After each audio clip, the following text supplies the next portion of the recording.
We might be live now, but I'm just going to wait 1 minute just to be sure. Yeah, there's a bit of a lag.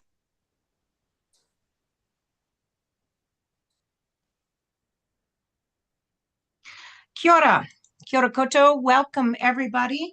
I'm coming in from Dunedin, from Otapoti, Dunedin, in the South Island of New Zealand. And it's wonderful to be here today, welcoming you all to this panel and welcoming viewers to take part, and to watch this discussion that we are about to have over the next hour.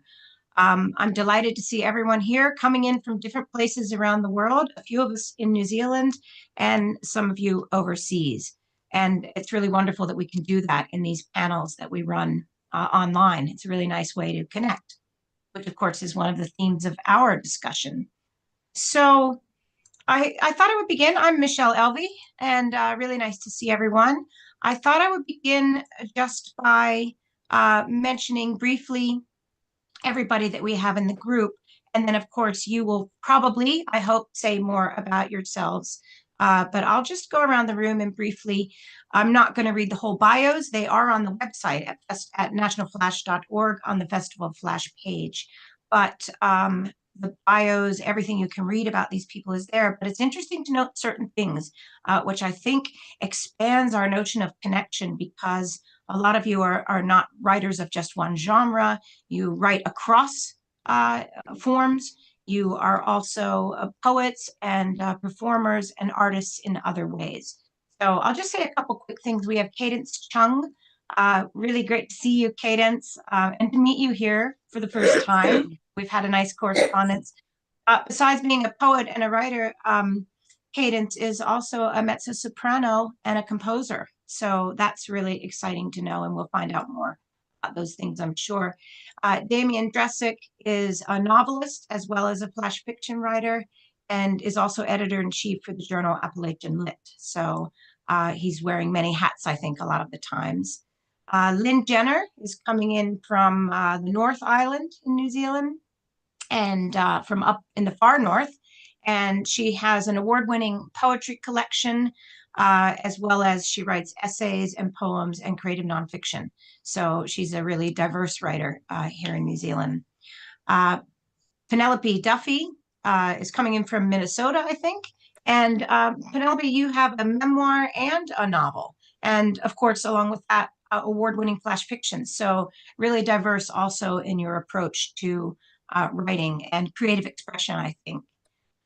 Tina Berry, I've known Tina for a long time, and Tina has several collections and often writes in a sort of a whimsical and dark fashion.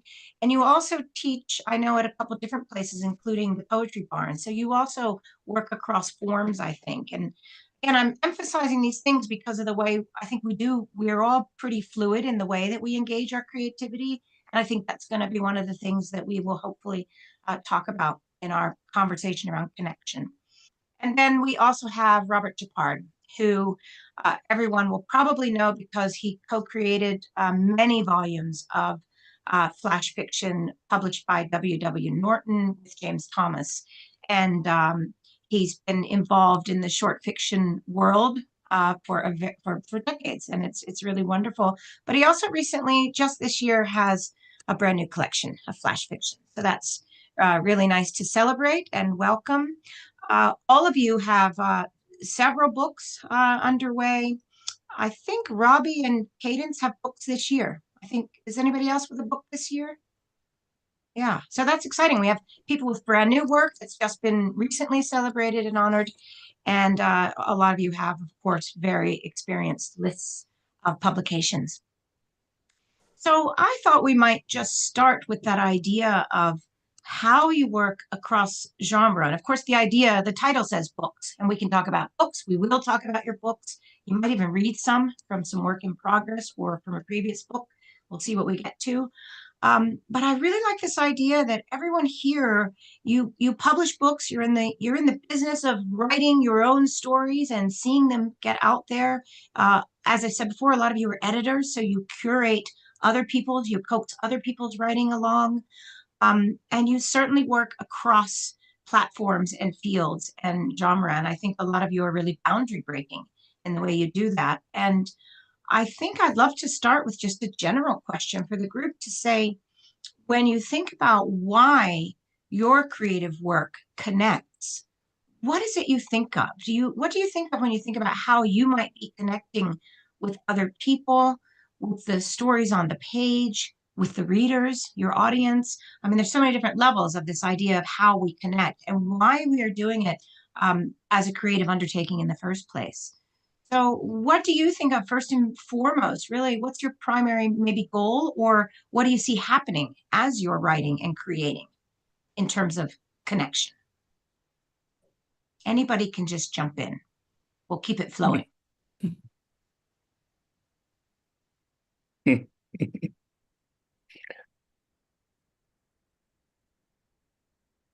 Well, are you gonna? Go on, Are you Penny. gonna? That's great. I can of course call on people. This happens in classes too. Everybody's a little bit, hesitant at first, but we'll all be talking on top of each other soon enough. I'm sure of it. Penny, yes, I'd love to hear you talk.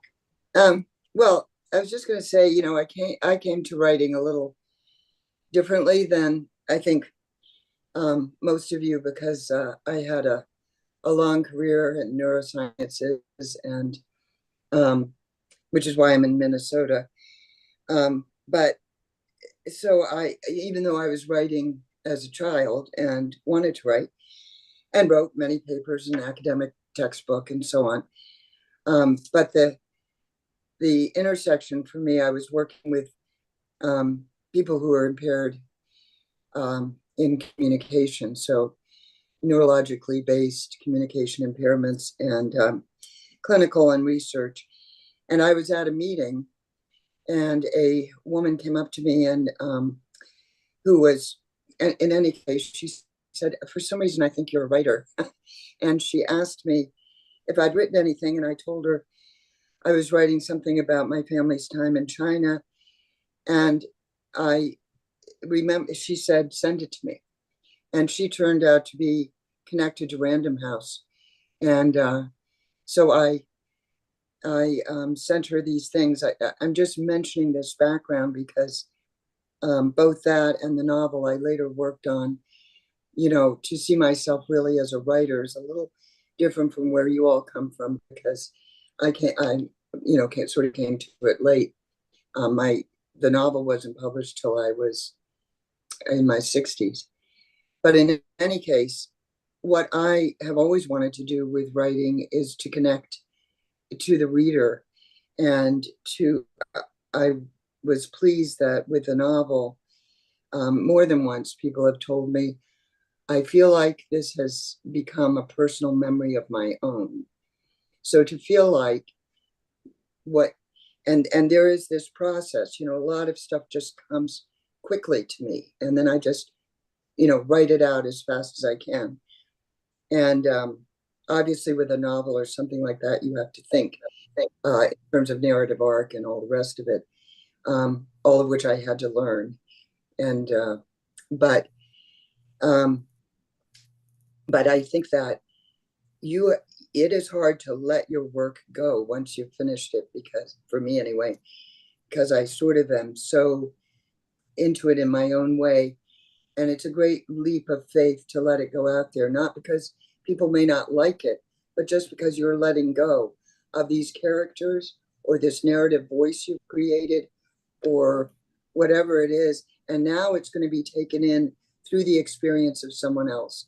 And once I did that and getting published and so on, I realized what an incredibly beautiful experience that is, because it is the cycle of life. It is rebirth in through someone else's viewpoint. So it is a kind of death for you, because it's over, but then it's taken up. And it's not about the accolades, it's about how it might affect someone. And somebody has said the best privilege fiction can afford is the illusion of ghostly proximity to other human souls. And I think that really resonates with me. So that's the thing I want, that sense of rebirth and regeneration through another reader. Wow, what Yeah. a wonderful description. And I love hearing you share, of course, your background with the group and with other people who are listening or who will tune in later to the recording. It's so interesting because I think we all come at things, everybody comes with your own uh, history, your own education, your own whatever it is you've lived through, these experiences that inform the way we write or the way we choose to express ourselves, even not in writing, in other ways, the way we interact with the world, of course. And I'm just thinking about everyone in the room. A lot of you come at writing from a different place to begin with. So that's a really interesting way to start with how our lives are many, many things. And we live in incredibly complex times. And I think the very fine art of creative endeavor is somehow trying to engage with that. It's always about connection, I think, in one way or another. And I think that's a really nice way to kind of move to everyone else to sort of jump in and tell us a bit more about some of your backgrounds, because I know a lot of you do, you didn't just start writing when you were 10, maybe you did, but you've done many, many things. So, Damien, do you want to jump in there? I see you nodding. Certainly. Well, first of all, I wanted to thank you, Michelle, for A, putting this together, and B, for assembling this fine group of writers. So I've been reading the work of some of the folks that I wasn't familiar with before, and it's really wonderful stuff. So thank you for putting this together. It was really a great thing to do, and thanks everybody for watching. Yeah, in terms of background, I knew I wanted to be a writer really young and did an MFA. And then I was looking at like salaries for adjunct faculty. And I was like, well, I grew up poor. I can't say as I liked it much. So then I became a corporate executive and did that for a while and lived in a bunch of places. And then went back and started seriously writing. I was living in Los Angeles and working in the film industry. And I was like, well, the people who are succeeding at this are putting everything into it, not trying to do it as a hobby, a couple hours a day. So that led me to make some other decisions. So I now teach and suffered a doctorate. So and I mean, in terms, I like that question about connection a lot. Something like what Penny was saying. There's also a wonderful Henry Miller quote where he says that if people when they read your work and the thoughts you've expressed, they realize are within them as well. They just didn't know it quite yet. Yeah. Is that kind of moment you're looking for? I think about the stories that I found connection with, and actually, the original flash fiction book that came out back, gosh, it's 35 years ago, maybe now 30 years ago. That really connected with me, and I was sort of looking at it for models. And I think a couple of things. You want, at least I do. I want to write about a time of crisis. People in perhaps desperate circumstances, people that by using that fit into the idea of urgent language. That's not it's the only it's their native tongue right at that moment. And also, I'm really interested in formal innovation. I think, like what you were saying, Michelle, that we live in such complex times, and it's really hard to break through the clutter and the constant bombardment of stimuli. So, as a writer, you kind of want to, well, how do I, what kinds of things, whether it's linguistic innovation or formal innovation, how can I wash storytelling clean, as Cortázar might say, Mm. to get, to bring people inside the world of the text, the world of the book. So I'm coming to you from Cleveland, Ohio, where I'm grading AP exams. Oh, So fantastic. Glad to see you over there in Cleveland. I want to hear from other people, but I just want to pick up on one thing that you've brought into that you now introduced another element of the idea of connection, which is also connecting through form. Not just content and audience and voice and all the things we might, that maybe I've mentioned or we think of typically, but the idea of connecting through the long history, the tradition of creativity, going all the way back. And I think in a lot of your works, there are references to earlier writers, philosophers, musicians, thinkers, and creative forces. And so I love that you're all in the writing that we've read and we've talked about for today. A lot of you are really referencing that. And Damien, just by mentioning those early flash fiction volumes, I feel like you're sort of dating Robbie a bit, but he is, on that Yeah. forefront of the form, aren't you? But yeah, connecting to the form, seeking inspiration in previous things that were written. And I also really like that notion that, we always hear, well, nothing is ever invented. The story is just told in a different way. But your spin on it was actually much more encouraging, I think, Damien. That idea that, it can resonate. Somebody can pick it up and say, oh yeah, I recognize myself in this. I recognize something in this. So it's kind of the same thing, but not quite as maybe imposing in its feeling. Yeah. What about the rest of you? How you come at it from different places, different complex lives that you're living? Well, I was a designer before I started writing, and I never thought of myself as a writer, a word person at all. And I had been in the industry for about 15, going on 20 years, and I was just burnt out on visual work.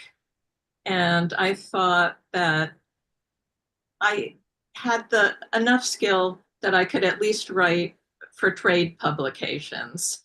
And so I pretty quickly was able to get work doing that.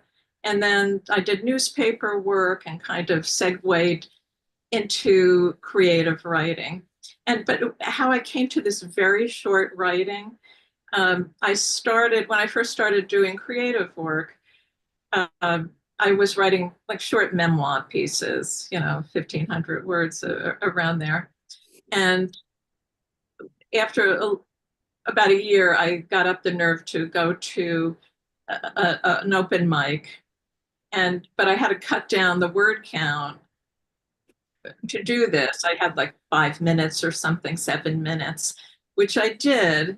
And I realized that when I did that, what I had was the finished piece was so much better having cut the hell out of it, and then all I wanted to do was make everything very small, and I just felt very comfortable in that form to just write, to keep it brief and as rich as it possibly could be.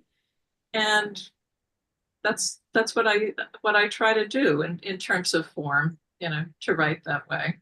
Mm. Yeah, I love that. I think we all have that. We've all had that experience of, if you can cut it down, it will become sharper, more vivid, perhaps more poignant, and it shares a lot. Of course, that shares a lot with poetry. I think a lot of us in the room are poets.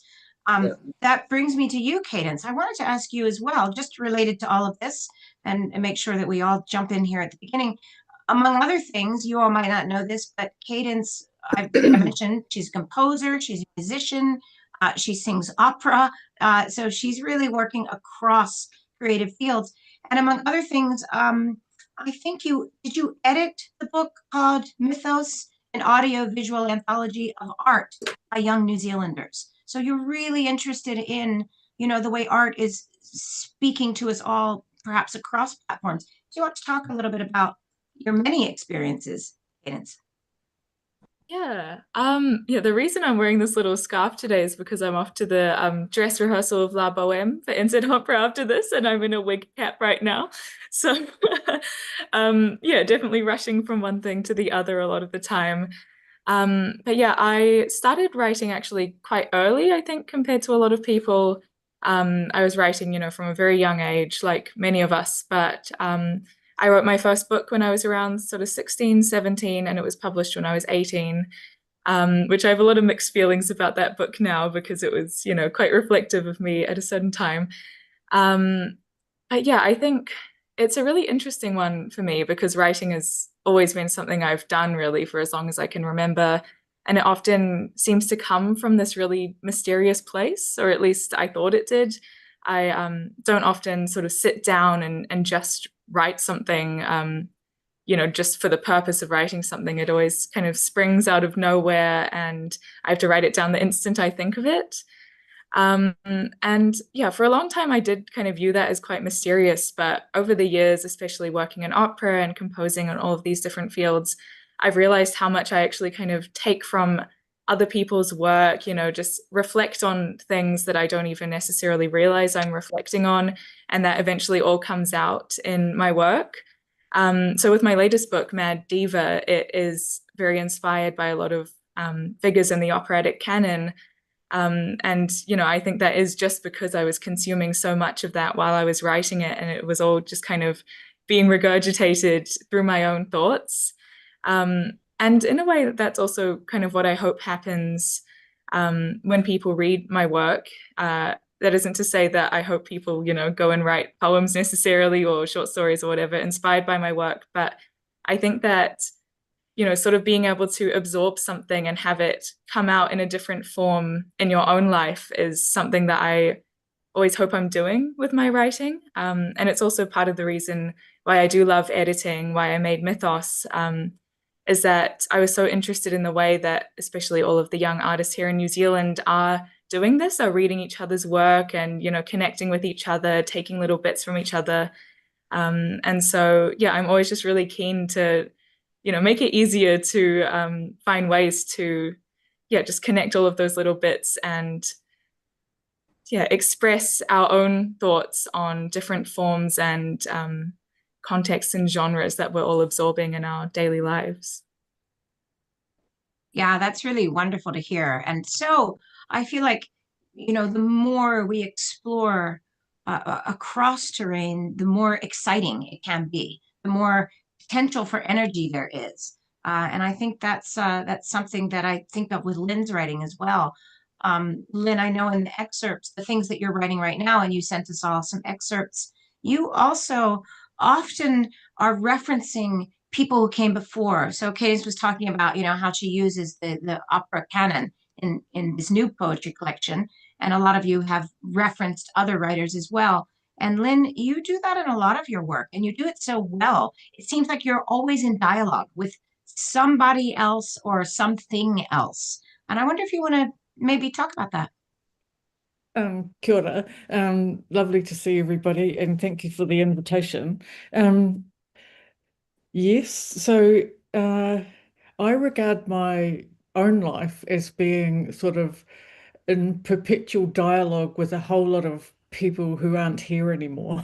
And because I live in a fairly remote rural place, and so like I'm literally a long way from the sort of artistic main lines of society. But fortunately for me, people have written all these things down, and they've made them into music, and they've made them into film and so on. So I can still be a part of all of that while living away out in what we call in New Zealand the whoop whoops. So yeah, that's I'm definitely sort of part of I regard myself as part of a bigger world. And yeah, when people were talking about their previous experience, it's interesting. I think of us as all kind of like licorice all sorts that, do you have licorice all sorts in America? They're not going to know. Yeah. It's a kind of candy where one layer is on top of another layer, and you might have a little piece of candy and it's green and it's pink and it's black and it's white. Oh, yeah. And it makes a little cube. So yeah, I mean, I think as you go through your life, your experiences just pile up on top of each other, and what you get is the sort of the totality of the whole thing, which is like richer than you could ever imagine, especially when you're sort of just starting out. And you might think your career is just one thing, but actually it's going to be 10 things. And that's not even counting what happens in your personal life with being a parent and a child and all those things. So I had a couple of other careers before turning sort of my attention more to writing, and one of them was being a psychologist. And when I started writing, I thought, oh, I'm never going to think those psychological thoughts again. I'm going to think only arty, creative thoughts. And then I gradually realized that they're like this, and you can't, what is it? You can't take the psychology out of the girl, even if you take the girl out of the psychology. So my work it's got psychology written all over it. Yeah, so yeah, I think of myself as sort of a writer of ideas. I'm very much related to ideas. Um, uh, I'm very interested in breaking, I suppose, sort of breaking formal rules. Well, it's not that I'm interested in breaking them, it's just that I'm not interested in keeping them. And so uh, when I was a psychologist, you had to write in very formulaic ways about things. And once I decided not to do that anymore, I don't want to do that anymore with my writing either. And so I try and write the thing, how the thing feels.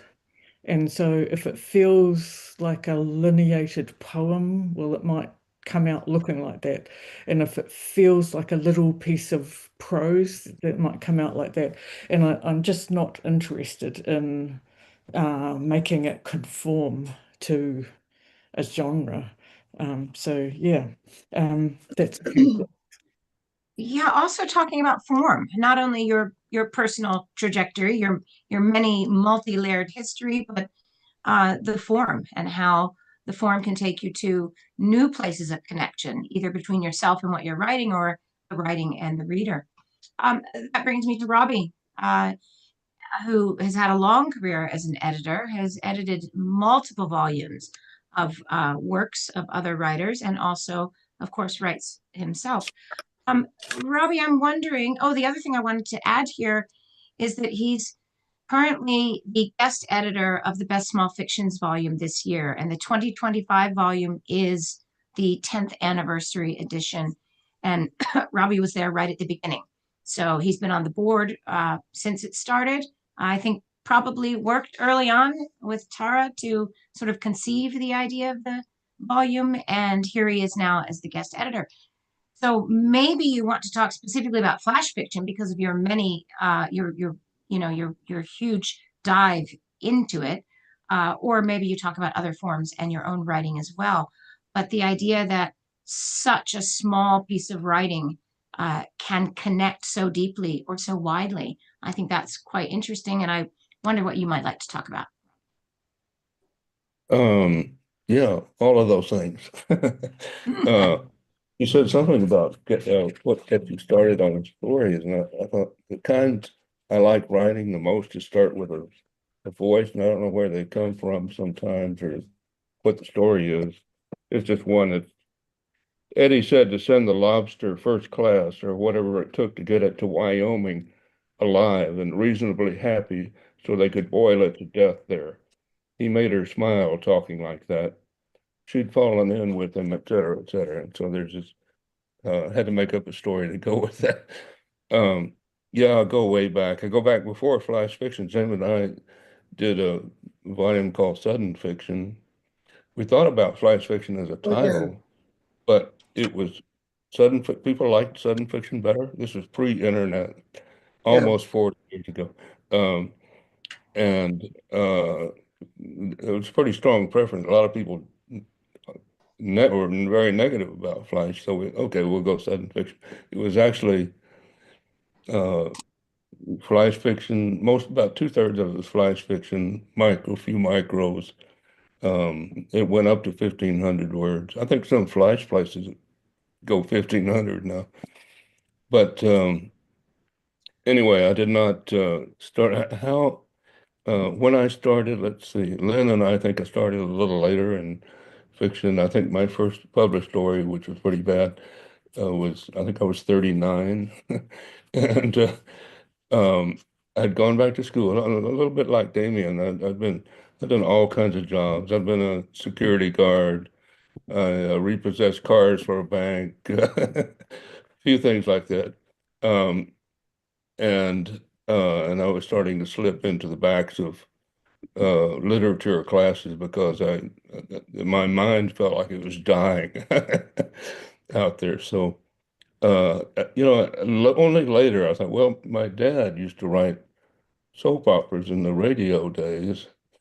I had no interest whatever um, in that. I was doing a MA class, sitting in an office, and somebody came in and said, "I want you to write this up for this uh, my story up." And people kind of disappeared. I was the only one left in the room, and so I was, well, okay, I'll. I wrote it up, and Cosmopolitan magazine took it. It was used his name. I was a ghostwriter, but um, and I didn't think about it at the time, like this is my calling, But that must have been in the back of my mind. But I did start out writing longer stories, like 20, 25 pages in print. And that's just how I was trained. Well, I don't want to run on too long. I did go to an MFA program. I was the last person they took. They had a last minute cancellation. I think I was a slot. I'd have to pay out of state tuition, and I sent them a story. It was really bad, but they said, "All right, come on." Then the second semester, they said, "Okay, you'll be teaching at 8 o'clock in the morning." I went, "Teaching what?" It could have been Spanish or something, and because I had an MA, so I was already involved in teaching and other stuff before, so I was very slow on the uptake. But I loved it once I got into it. I could I've always was losing myself into one world or another, and uh, that made me legit. But teaching is, I know Damien knows right now, especially doing AP, uh, but it takes a lot of time, and so slowly I was publishing over the years. So my collection, and it's called. Is that forward or backward for you? No, That's that's good. forward.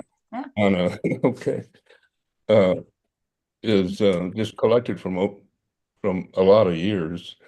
Um, and most of them are recent now, though. I did start writing more Flash just from because I loved them when I discovered Flashes and whatever they were called. They didn't have a name at the time.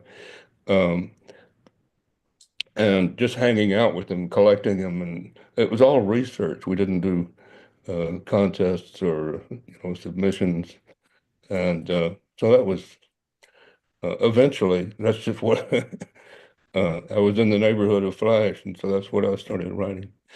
Um, Let me see, what am I? Well, I'm saying more than I'm running on too much here, but Flash fiction. So I got a job in Hawaii, uh, a regular tenure track job, and I was working on the first Flash fiction, not sudden fiction, and James and I were at the early stages, and I provided a few of the stories, but there was no way. It was before internet. We didn't even have a fax machine, and we just had piles and piles of stories we would photocopy, and there was no way we are going to airmail all those to. So I had to drop out, but I came back a little later. When that was a blessing, the internet, because I loved doing that. And Flash was perfect. The time. Oh, it had been in competition, and sudden fiction was losing favor, and Flash was gaining, and it was really hit when the internet, because it was the perfect. Anyway, that's a story. So I better stop there. Really interesting to hear you share all of that, because I think everyone in the room won't have known your history with the form.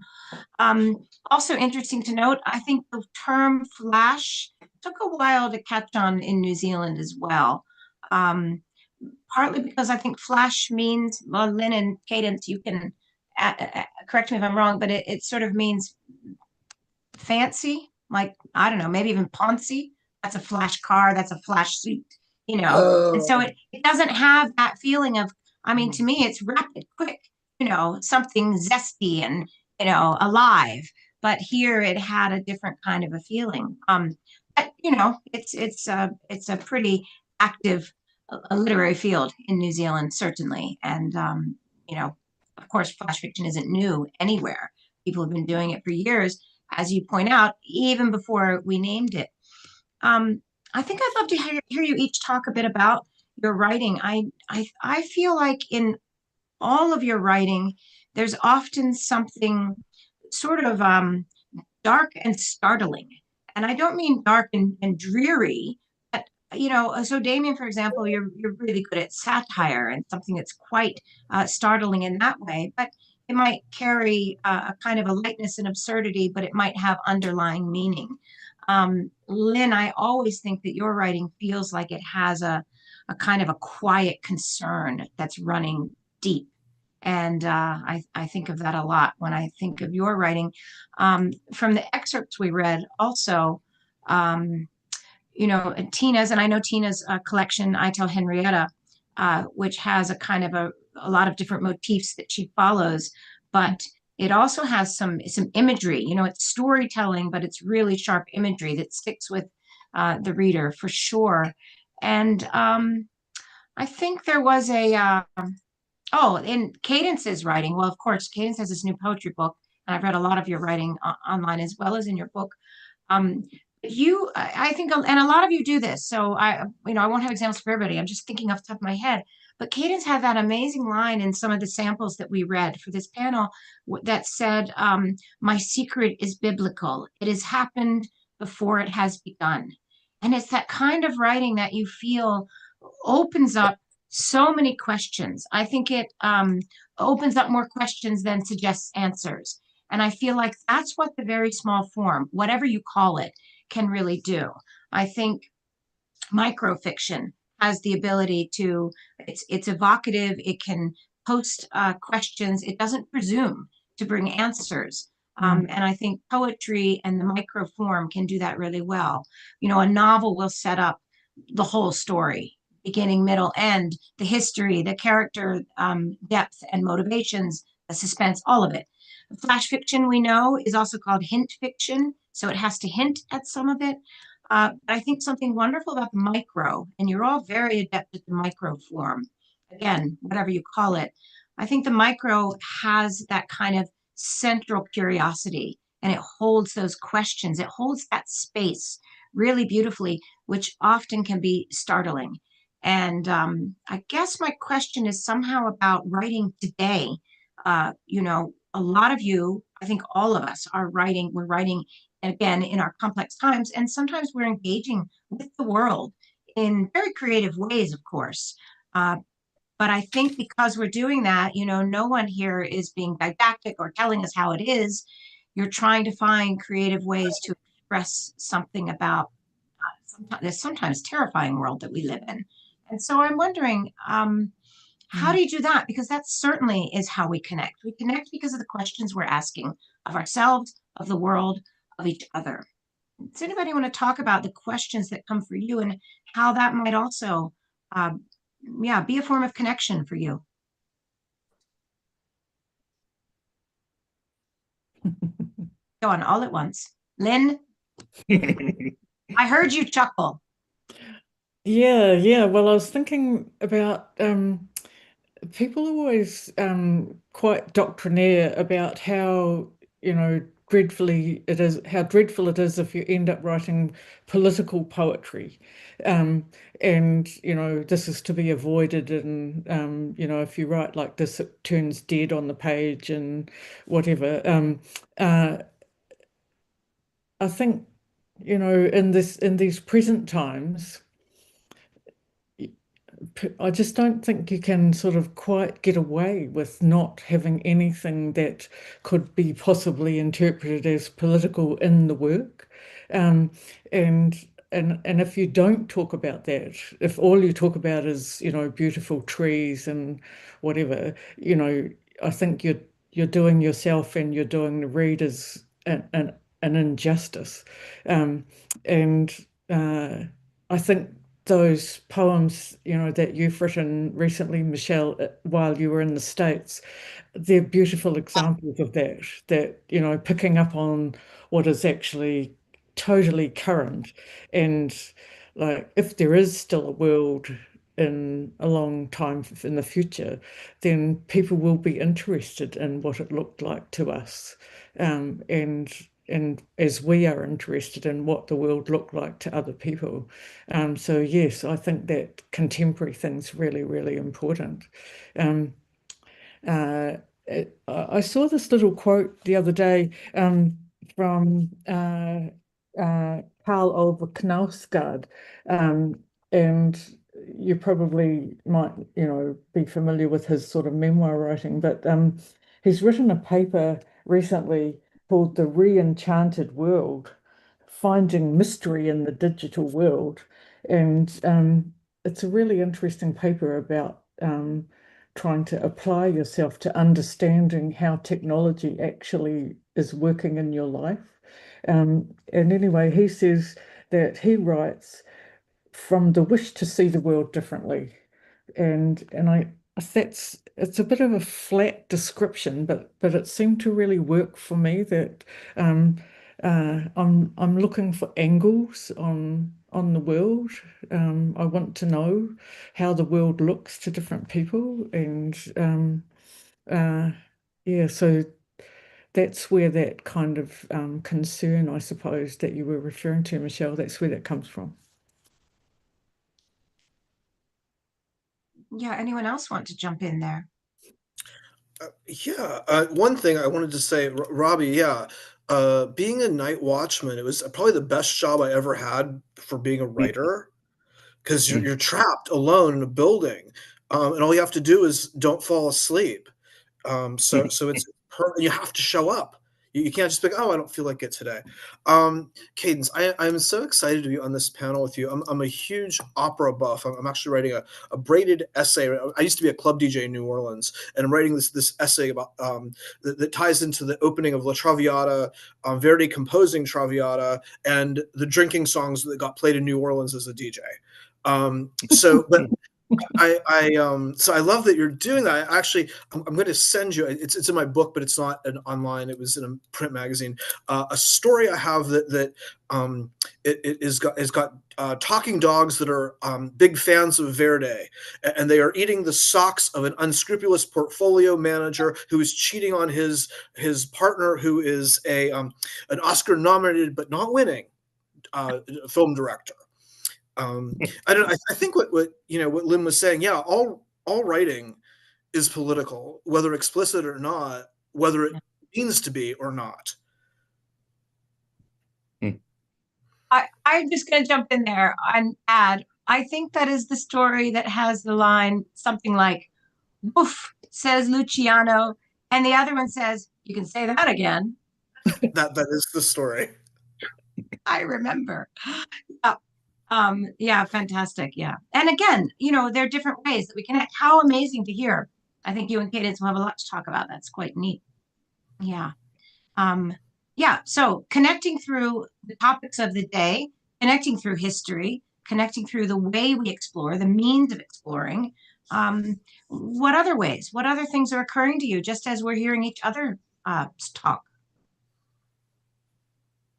Well, in terms of connection, can you hear me? Yes. A couple of things strike me along the theme that you were just talking about. One is that in looking at the work that everybody else here has written, there were a couple of, especially I think it was Lynn and you, Michelle, and writing so much about trees, the environment, the essence, the rooted roots underground that, may be the thing that survives the most, the last thing to survive. And both mentioned satellites. Am I right? It was you, Lynn, right? Mm-hmm. And Michelle, the Starlink. Mhm. and both in a sort of, yours was very different about coming down. I mean, very clearly political, or yeah, I'm in America, so I'm so terrified of using words like political, but We can say but it all here. I think we should okay, say it all. great. Hmm. Yeah, these people who are dealing with regaining their equilibrium and their vestibular function on Earth, balance, while what they've come back to is so out of whack and unbalanced. But you also, Lynn, mentioned the satellites, the Starlink satellites, and a sort of military formation. And one dies and drops down, but another instantly replaces it. So they, that sort of ordered other. Anyway, what struck me, and I think there were one or two others, was these connections among the stories that we just sent. So it's really lovely to have that sense of community and connection. And I would say that, and I do want to clarify, I also wrote a book when I was young, and it didn't get published, but I was 11. So that was my first writing, just thinking of you, Cadence. Weirdly, with the title Two Greek Boys. One was rich and one was poor. Why Greek? No idea. Surely to do with a movie I'd seen or something. But in any case, I think for me, rhythm is the thing that the rhythm of language is I'm very auditory. It's very central to me. And also, and this is going to connect to your theme, the theme of redemption. I think at some level, that's what I'm always writing about. I'm always writing about rebirth and redemption, and in some form. And and so lately, I write a lot of poetry, these little flashes. The other thing I write, though, as I mentioned, is spiritual reflections, we call them. I'm Episcopalian, which is Anglican to you in New Zealand. And our rector during the pandemic, and shortly after the pandemic, asked some of our lay leaders, or lay people. Anyway, we ended up putting on a service of morning prayer, no Eucharist, no communion. And we started just in the choir stalls, very small. And our idea of this morning prayer service, which is in the prayer book, was to have it be contemplative, very much in touch with a mystical sense of God, obviously Christian, but reflective, with periods of silence and so on. Well, that service has grown, and there are two of us that do the reflections, and the others do the other parts of the service. And we are in the heart of the Mayo Clinic. That is, the church property is surrounded by Mayo Clinic, which I think most of you know is a world-renowned medical center. So many of our people, and especially ones coming to our healing service or this, are patients or families. Not many, but that is part of our audience. So spiritually, we cannot be political, which churches sometimes are, depending on where they are. I mean, certainly my father was an Episcopal minister, way out there for civil rights, anti-Vietnam, all of those things, all said from the pulpit. But we have to be in balance with people who have come for hope, for whatever, are there, and we don't want to be too. But so one of the things that's a challenge, but it turns out to be actually pretty easy, is that preaching or doing these reflections in this time, and this is a fraught time over here, as we know, is how do you find hope? How do you hold on to hope? How do you take responsibility? And how do you how do you see across the divide and into the faces of others? You know, you might say see God or whatever, but have relationship, have community, and that turns out to be a theme that is easy to talk about in many, many forms, even among the animal kingdom that seeks community outside of regular rituals, you know, whales wearing salmon hats for no reason and that kind of thing. So so it turns out that even though you can't be openly, which some churches can be, you know, but we're in a position where it's best not to be, and I think maybe best after all. So is Christianity political? You know, is faith political? Yeah, I think there's an element for sure. But do you set it up as tribalism? No, you have to reach across those boundaries, and so that's a sense of that same theme of redemption. Yeah. Well, You know? it's really interesting to hear you speak so personally about your experience. And again, I think that's something fascinating about a group like this. You know, we come together not even necessarily knowing each other. Some of you know each other, some of us know each other. But the thing that you're speaking to that will resonate with anyone, again, across boundaries, is this idea of community. And I think, you know, if we're thinking about connection, and if we are creative people wondering, you know, how do we live, how do we engage, how do we thrive despite all odds? Yes. I think that community is what happens, Yeah. whether it's in a Christian form or another form. We had a couple earlier panels. One was about resistance, one was about imagination. They both tie in so beautifully with this discussion. And I think someone mentioned in one of those that Joan Didion quote, she says something about we write to survive, we create to survive. We have to tell our stories.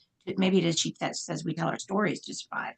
And that brings me over to you, Cadence. And I think you might have been wanting to say something earlier, but this idea that, you know, community happens in so many different ways. It happens in, you know, the musical community. It happens because we can reach across the tradition of classical music or different kinds of music.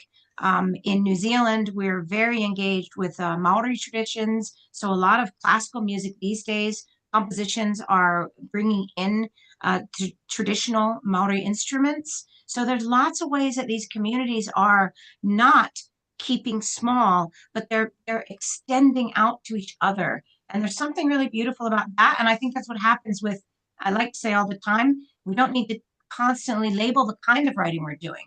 We're talking about something writing small, poetry, microfiction, creative nonfiction, whatever it is you want to call it, it is somehow at its heart that connection.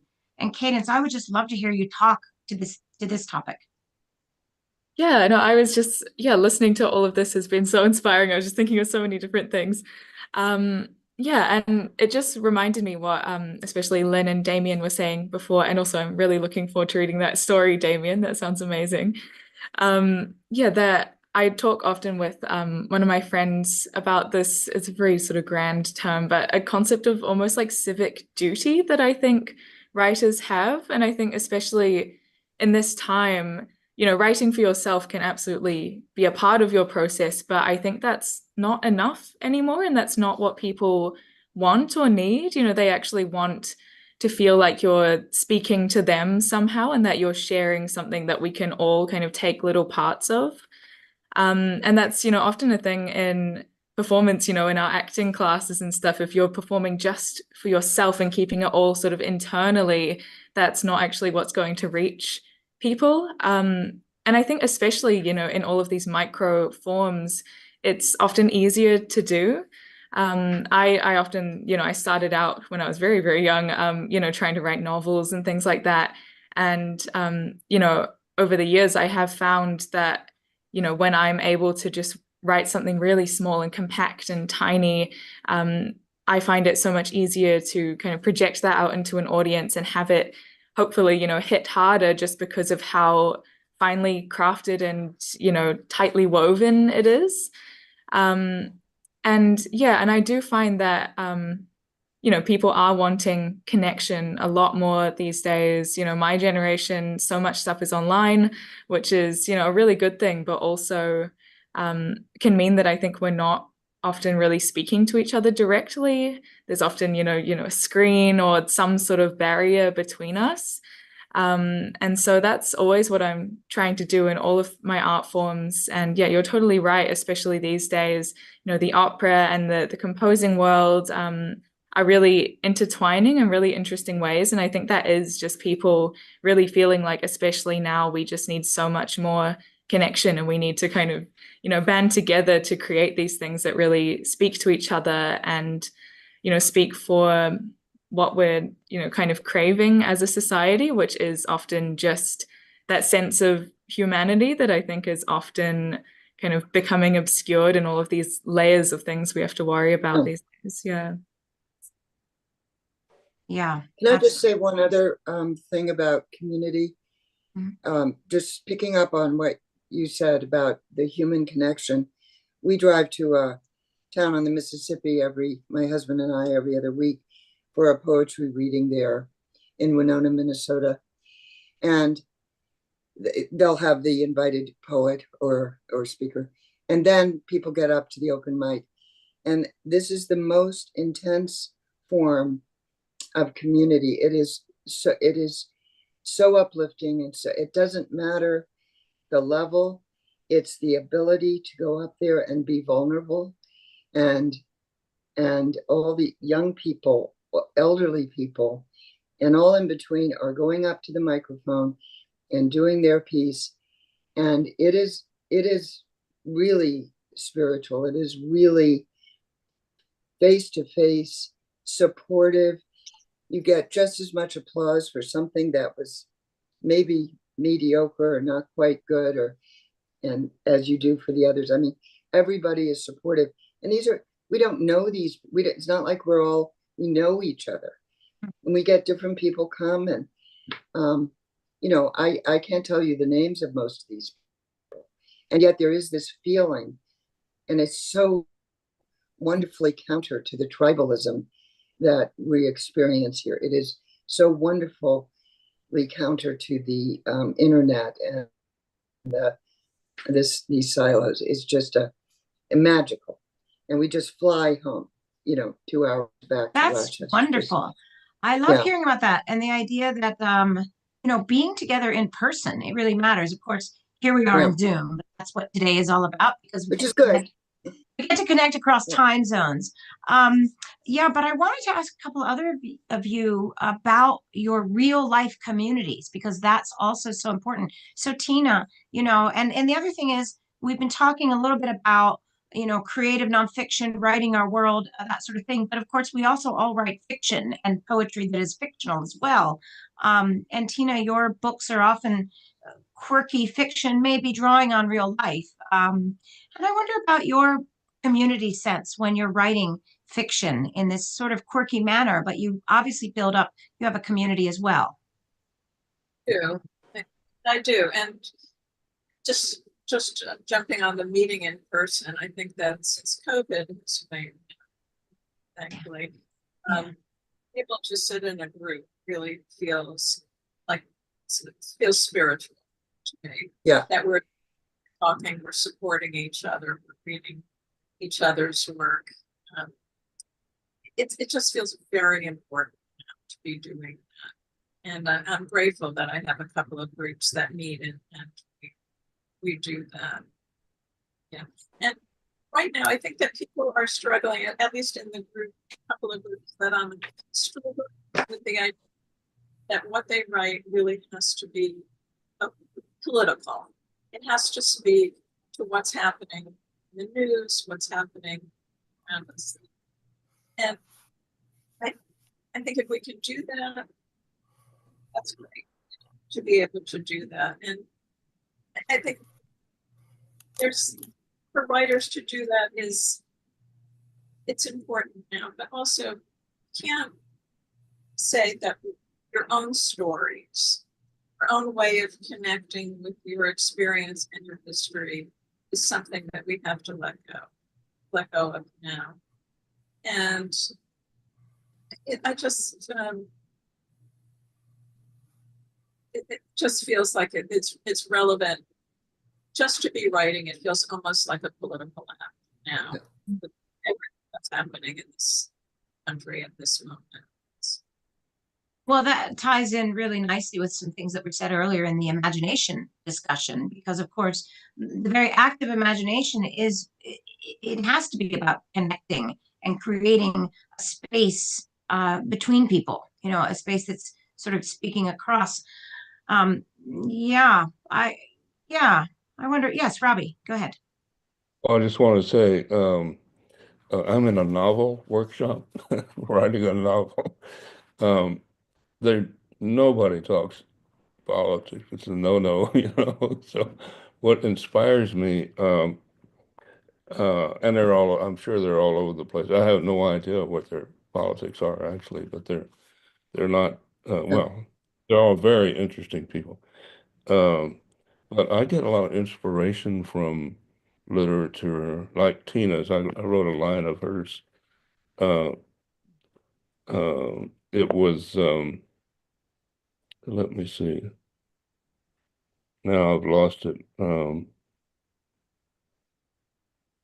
Oh, the road loops and loops with a long story to tell. I just love that. It just makes me want to go out and write. Yeah. I don't think that's political, but Michelle's got a political that um that story. I'm thinking of it's a poem. I'm thinking of the trees, and I'm thinking of Gilgamesh cutting down the biggest cedar. Love that. I'm thinking of that ancient story, how great trees fall and walls rise. And I go, "Whoop, that is that's a powerful Yeah. political and but artists more of a their smiling eyes were gay at the end of was that Yeats' poem where the dark curtain comes down over Europe just before World War II and Yeah. oh well. Hmm. Anyway, just a couple of other quick notes. Birth and Redemption. I wish I could. Can I steal that from you, Penelope? That's what I'd like. I think my characters are mostly, if I had to come up with a new title, it would be something like Lost on Earth. All these characters they're lost, but in some way, I don't know where their redemption might lie but and if Send you, them to me. especially if you started out like, well, Damien and I are both publishing in print journals, uh, you don't know if you're really communicating. Had a writer friend, Ian McMillan, who he won lots of awards and had lots of publications and won an international award for an all. But he had a story that had been rejected just a lot of times, 50 times probably, but he was just dogged about it. He said, I know this is a good story. So he kept sending it out. He said, probably more people have read this story in the slush pile than, read them other than in the magazine. So uh, he, I don't think he was religious, but I think he had a religious calling and writing somehow just to offer communications maybe or try to communicate. So I think I've got you derailed, I think. No, I think it all fits together. Somehow it links together. And thank you very much. We're sort of coming up to the end of our time, but something I find really interesting, and again, because I've been listening to all these other panels today as well, is specifically in this panel, we've been talking about ourselves as, creative beings and how we connect to others. And, I think underlying that is the idea that we have agency. We can act. We can use that in ways that we feel is propelling us forward, or at least reaching out, laterally or deeply or historically. There's all these ways that we are using our voices and our means of creativity, I think, to have that connection. But the last question I thought might be interesting to ask, and again, I'm just thinking about some of the previous panels. We had one about climate and creativity as well. Imagination, resistance. These are the themes so far. And that brings us to us and the idea that, we've all been talking about, we're obviously operating in this world that we all share, but we also often find ourselves writing about things that, even if we're writing fiction about people, the meaning is in something beyond just that one specific human experience, I think. And of course, I think of this with music. I grew up in a household that was, my mother's a classical pianist, so I grew up with all this kind of connection to music and history.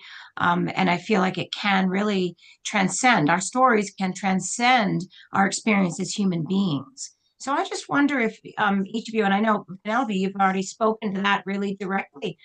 Does anybody else want to just talk about that a little bit? Because I think that will push us into some other new spaces. Yeah, Lynn. I just wanted to say that about having agency and connecting people. The two books that you've been working on recently, Michelle, Te Moana o Reo, which is the Sea of Languages, and the more recent Poto, short stories. Those act to connect people by introducing other languages and cultures. So every time a story is in here, it's translated into Te Reo Māori. So that has a really powerful effect, I think. Like it makes the audience much wider. It's a physical enactment of bringing together the cultures. And so I'd just like to say that I think those are really powerful pieces of action in support of reaching across divides. Yeah, thank you for bringing that up. And interesting, that idea of language. Of course, language is human, but language is beyond human as well. And language transcends temporal and geographic boundaries, certainly. And I will say something really nice here, that both Lynn and Cadence are in that book, Poto. So that's really exciting. Yeah, any other comments about, yeah, sorry, go ahead. I was just going to say, I've never seen my work in Te Reo Māori before. And so it was like kind of quite shocking, and also really moving to see it in that other, it's not just any other language, it's the other language of New Zealand. So yeah, really powerful thing to do. Yeah. Any other comments on, thank you, Lynn. Really, really great to hear that. And we are launching that book right now. We've had one launch and we have, I think, 5 other readings on the way. So it's very exciting. It's happening right now.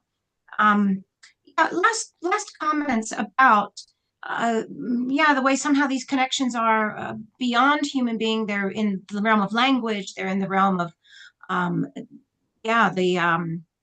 don't know, that kind of ephemeral space that is not just about us here on Earth, but about Earth and the bigger sense of where we live. Does anybody want to jump in there at the end?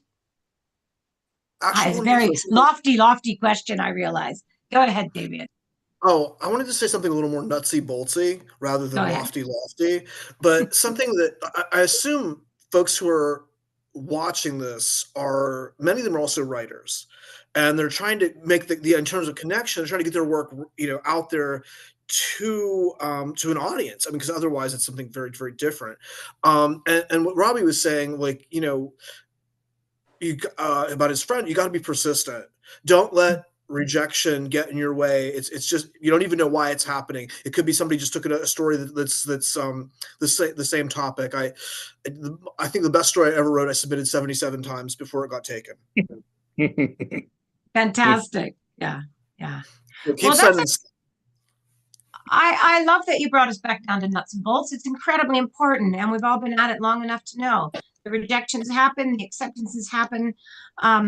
Let's go back just with that, and we'll wrap up here. Let's just go back to the original title. The original thinking was Books That Connect. We've moved around the topic in lots of wonderful ways. But let's just hear each of you. I would love to hear each of you just say one sentence. We'll keep it short because we're actually over time.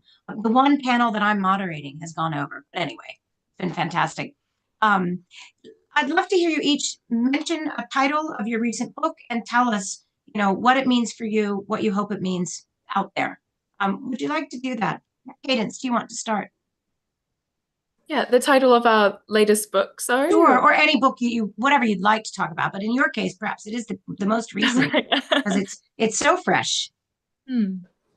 Yeah, well, Mad Diva, and yeah, I guess the main thing I was trying to do with that was examine the way that the canons we interact with and the pasts we interact with affect how we perform our lives and also perform in a literal sense.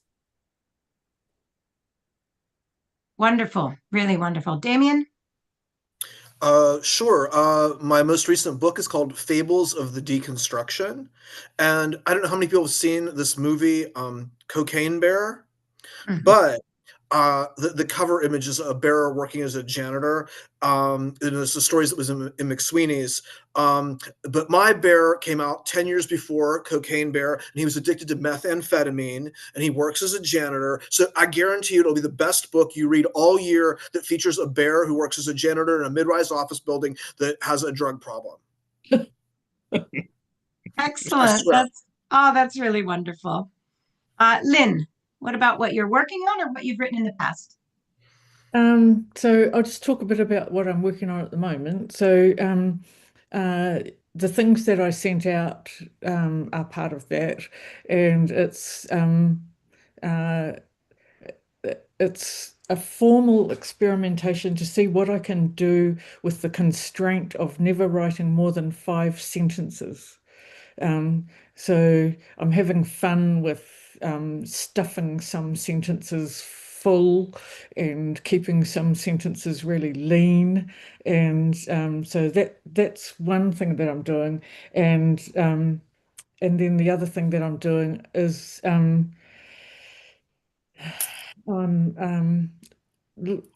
because I live way out in the whoop whoops, I've decided to really focus on what this life is like in a really small way, and what its detail is like, and what its spirituality is like, and what its post-colonial legacy is like. So it's of place and it's of time, and it's also brief, and it holds the idea that nothing is more interesting than anything else. Everything is the same amount of interesting. The tiniest thing is as interesting as the biggest thing. So yeah, that's what I'm working on. And I don't even have a title for it at the moment. I'm still working on that. I love that idea. I love the tiniest thing is as interesting as the biggest thing. Maybe that is the title, Lynn. Maybe. Pretty wonderful. Penny.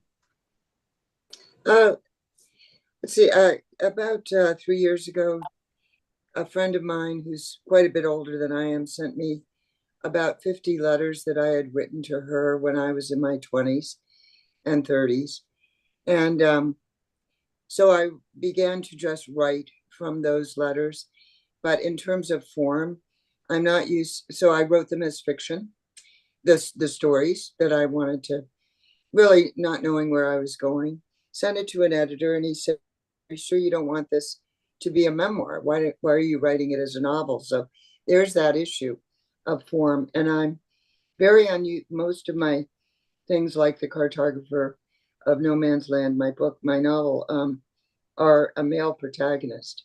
So I'm very unused to the female protagonist. I have no idea why, but so there are these various stumbling blocks. And anyway, I don't know. It may stay as fiction, although then there's a burden on the narrative arc, or it may end up being memoir.